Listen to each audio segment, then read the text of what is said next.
నిర్మల్ జిల్లాలోని ఆర్డీఓ కార్యాలయం ఎదుట మున్సిపల్ పారిశుద్ధ్య కార్మికులు చేపట్టిన ధర్నా రెండో రోజు కొనసాగుతుంది. తమకు రావాల్సిన 3 నెలల వేతనాలతో పాటు ఏరియర్స్ ను వెంటనే చెల్లించాలని కార్మికులు డిమాండ్ చేశారు. పారిశుద్ధ్య కార్మికులు ధర్నాలో కూర్చోవడంతో కేంద్రంలోని విధులన్నీ చెత్తతో నిండిపోయాయి. వేతనాలు చెల్లించేంత వరకు ధర్నా విరమించబోమని వారు హెచ్చరించారు.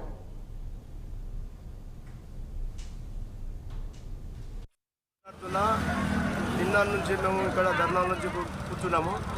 మాకు వేతనాలు రాక మేము ఇబ్బందుల పాలవుతున్నాము.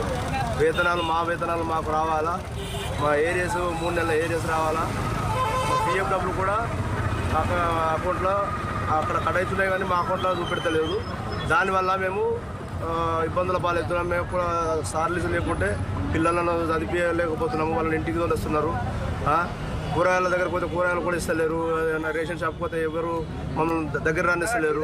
దానికోసము కడుపు తిప్పల కోసం మేము ఇక్కడ మా హక్కులు మాకు కావాలనే, మా డబ్బులు మాకు ఇవ్వాలనే మేము